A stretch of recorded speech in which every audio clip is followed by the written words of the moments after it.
Sorry that you all have to listen to English now, but no problem. For you, you're so bilingual.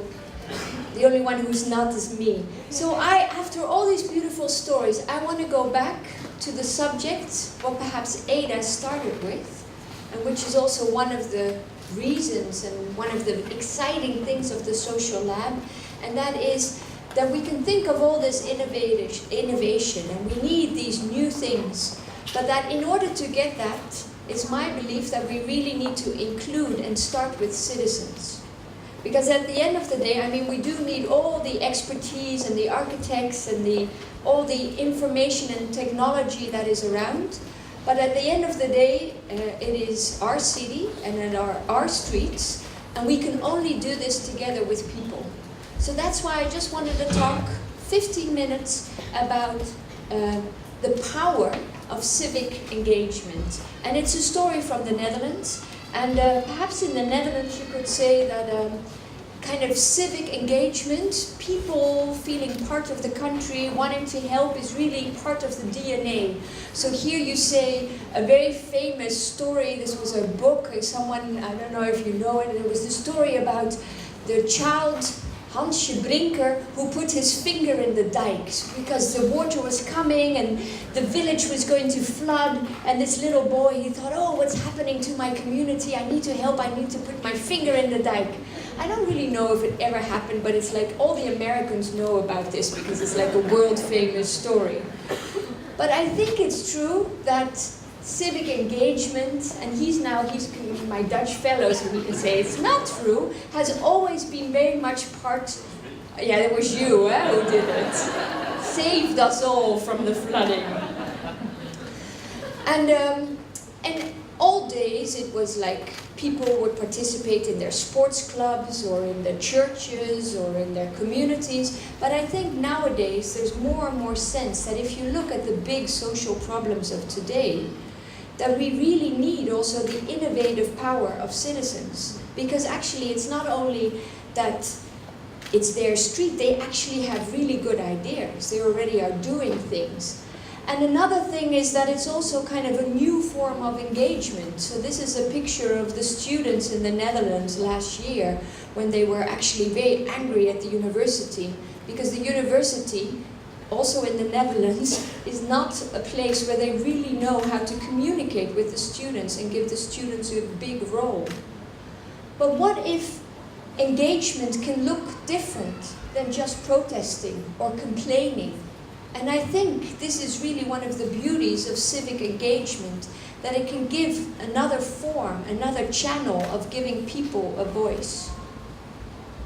Now, Amsterdam, there is a European Innovation Prize for the different capitals, and Amsterdam in 2016 won the European Innovation Capital Award. And actually, people in Amsterdam and the municipal, they were quite surprised, because normally cities like Eindhoven, you know, high-tech campus, they always win the prizes for innovation. But this time, Amsterdam won the prize. And the reason that Amsterdam won the prize of the European Commission was that it was said that Amsterdam was really having an ecosystem and an infrastructure which made it possible to work with citizens and to collaborate with citizens, and that they were really using the bottom-up power and the bottom-up innovation capacity of the citizens.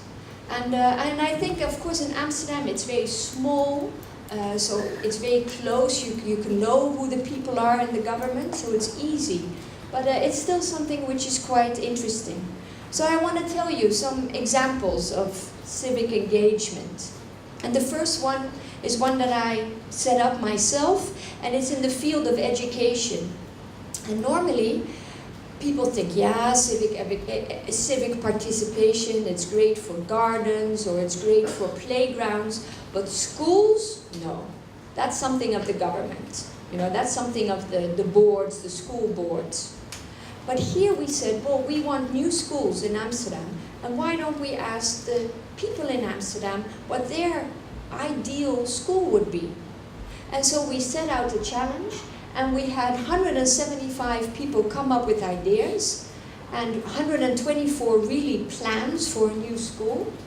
And we chose 15 of these plans, and we worked with them, and we actually created 4 new schools in the city of Amsterdam, which were led and came from like the citizens, different groups. So for example, a businessman who actually said, I have some idea for a good school, but also a student. He was like, I'm 15, I've been in school, I really know what can be better. Here's my plan. But also social workers who said, we have another idea of approaching teachers. And the great thing of this project is that we worked very closely together with the government, the local government in Amsterdam, and the alderman of education, and also with the inspection, the education inspection. So it wasn't like we were working against the establishment, we were very much working together. However, in the beginning, the school board said, no, this is not possible. You cannot leave building schools over to amateurs. We need professionals. And they almost tried to bring it to court to make it not possible. But the alderman, so the highest ranking person within the government responsible for education, said, no, we're going to try this. And she was really, really brave. And here you see her, this is the alderman for education. And here you see the 4 winners of the schools. And these schools are now publicly funded schools in the city of Amsterdam. And some of them are led by parents, and of course they work with professionals together. So this is, I think, yeah, it's one story. It wasn't easy, but it did show that it's possible for other groups to really get involved. I have a little video here because this is another beautiful project in a completely other area, a new neighborhood. In Amsterdam North, there's a piece of polluted land that we're going to clean using a bunch of plants. And in between these plants, we're putting retrofitted houseboats that would otherwise be thrown away. And these houseboats are going to be self-sustaining in terms of water, energy, and nutrient recapture. And they're going to house really awesome creative and social companies. It can be a brilliant project to show how city development has to go, because there's a lot of people. It's impressive really how many people are involved in this project now without even being paid, because they want to know if it's possible.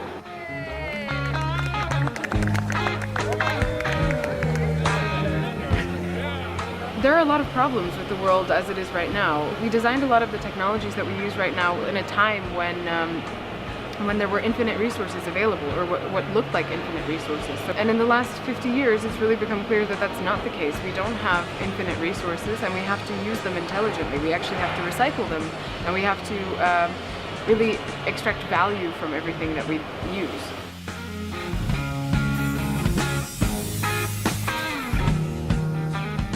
Nobody believed that we're going to start this Monday, with the boats, but we are doing this. So for me, it's really like I want to prove all of them that we're gonna make it. You hear about all of these unemployment crises throughout Southern Europe and around the world at this point because of the economic situation. And there's all these people with energy and ideas and functioning bodies and hands that if they could take their time and even use waste, you can build amazing things.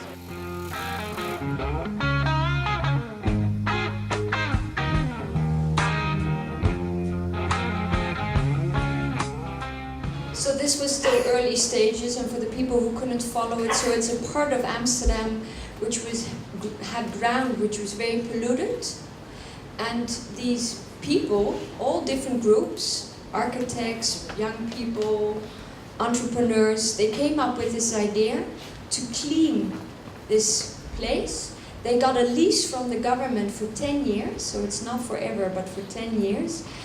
Because they wanted to be able to only work there and live there for 10 years, they got these houseboats. And they put the houseboats on the land, and they are cleaning the ground with plants. And now it's a very, very vibrant place. Everyone loves going there, the boats go there, tourists go there. It's had a lot of press attention. So I think it's also a very beautiful example where citizens really came up with another solution for a problem in the city. And my last example is one, this is a platform called For Your Buurt. It's called For Your Neighborhood. And this makes it possible. So it's a new way of financing civil initiatives. So what this platform does is that it makes an agreement with a city. And if citizens are able to crowdfund for an idea, the government pays the other half. So this has really stimulated a lot of civil initiatives. And it doesn't matter in what kind of theme it is. So it can be about theater, it can be about the parks, it can be about the streets, it can be about the houses, it doesn't matter. So what this actually shows is that we also need new forms of financing these things. And this can be done by crowdfunding, but what is beautiful is that also the governments put in money. So these are some examples of the possibility of civic engagement. And perhaps just concluding also is, the first thing is I think that if you want to gain sustainable solutions and make them last, it is really important to start with citizens. I think, at least in Europe and in the Netherlands, but also I think in Hong Kong, one of the problems often that we have is that there is a divide. There is a divide between kind of the lives that we live as human beings, and then you have the system world, where we have to fill in forms and there are other logic. And I think one of the beautiful things is how can we connect these two worlds? How can we connect the daily lives to the system world? And also how can the system world learn from another kind of tempo, another kind of innovation, but also how can the people understand what the system does? So to really understand each other much better. But the starting point being the humans, the people. And I think the second important thing that we need to learn, and this is also what we're trying, I think the MAD's doing, trying to learn with the social labs, is that we need new forms of collaboration. And this is a picture where you wouldn't know when you look at it, but in this picture it's a meeting outside, and it's citizens, it's people from the local government, it's people from the local NGO, and they're all kind of working together. And one of the things that we have is that we've organized our country in different silos. So you have a department for this, and you have a department for that, and you have a bureau for this, and then you have people there. And how can we kind of make another dance together? And I think this is one of the things that we really need to explore. And I think the third thing that I've learned from all these civic engagement and innovative social innovation projects is that it's really helpful to experiment. And normally we have the logic, we think about a plan, we think about it really hard, and then we think, yes, okay, this is the plan, and then we implement it. And then when you're implementing, you see, oh, we forgot this, and this doesn't work, and that doesn't go right.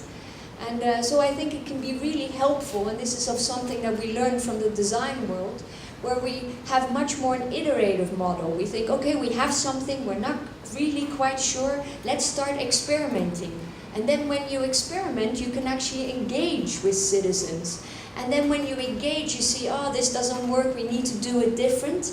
And the nice thing is that when you're prototyping or experimenting, that it's not only theory, but we're actually living through it, we're doing it. And that's also, a lot of times you can have fantastic ideas about livable streets, livable cities, but it's in the detail that the problems start happening, that you think, oh, but this is not possible, or there's a rule for this, and by experimenting, we kind of hit the rules, and then we see, perhaps we can bend it a little bit.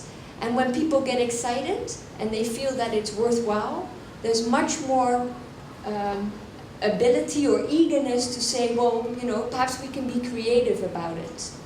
And I see my time's up. So I think I'm also almost at the end. So I think for me, this is what the MAD social labs are about. It is not easy stuff. But we need places to experiment with this, and we need places to build up the skills of new forms of collaboration, of trying to connect the citizen world with the system world, creating more understanding for both sides, and showing that also in the public sector we need innovation. That innovation is not only something that happens in companies, they know, it's to innovate or to die. But we need this kind of research and development capacity also in our public sector. And we can do that together with citizens. And perhaps as a last thing to say, that this starts, in my opinion, it starts with people. It's also about creating different kind of policies, and perhaps a different way of policy making, a policy making which includes also the voice of citizens. But at the end of the day, this is all about values. I think at the end of the day, this is all about in what kind of society do we want to live? In what kind of city do we want to live? And on what kind of streets do we want to live? So, thank you. Thank you.